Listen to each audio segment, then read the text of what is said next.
I have a great time with my life, and I want to share it.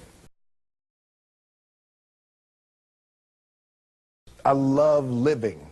I think that's infectious. It's something that you can't fake.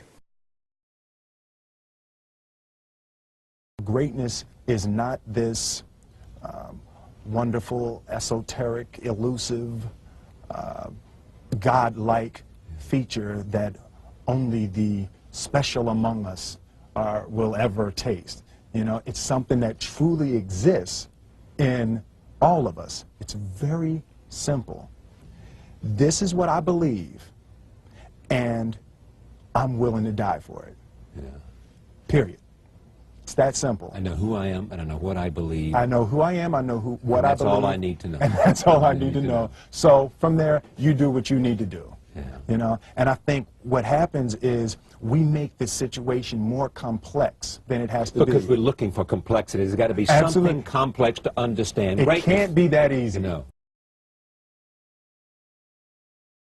We didn't grow up with the sense that where we were was where we were going to be. You know, we grew up with the sense that where we were almost didn't matter because we were becoming right. something greater.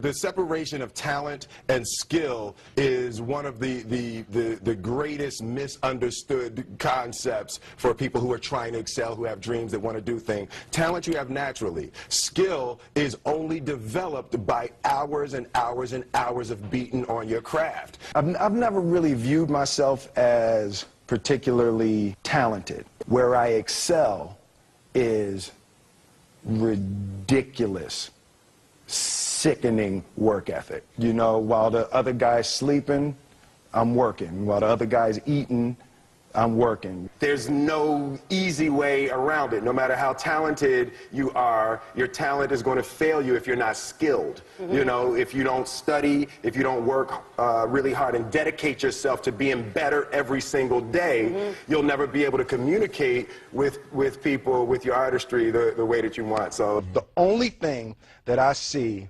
that is distinctly different about me is I'm not afraid to die on a treadmill.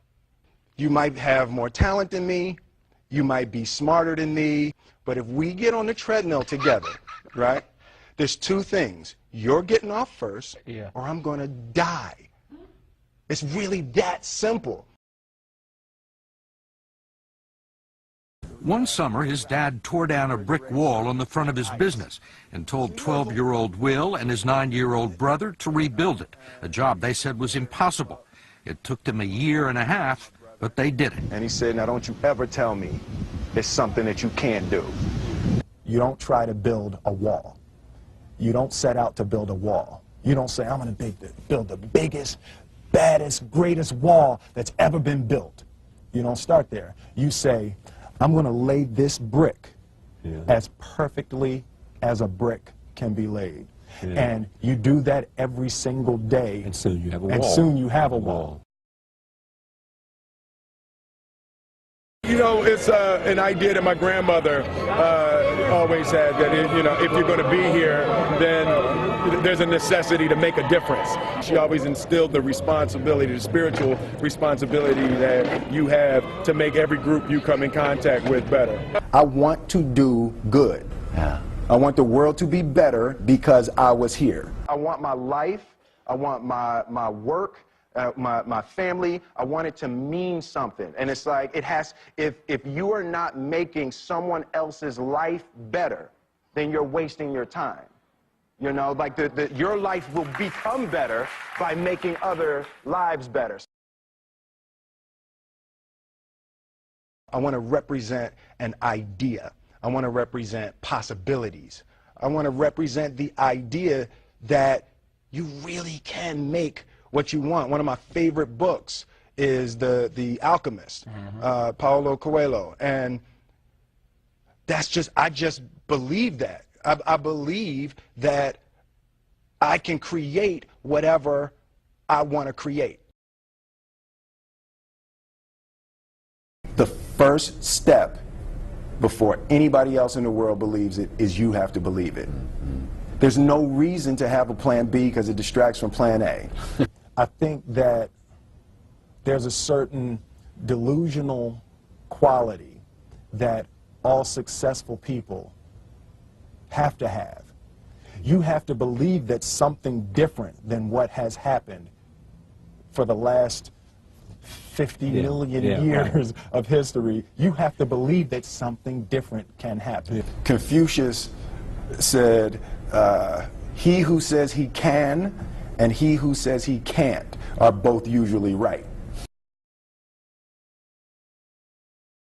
Being realistic is the most commonly traveled road to mediocrity. Why would you be realistic? What's the point of being realistic?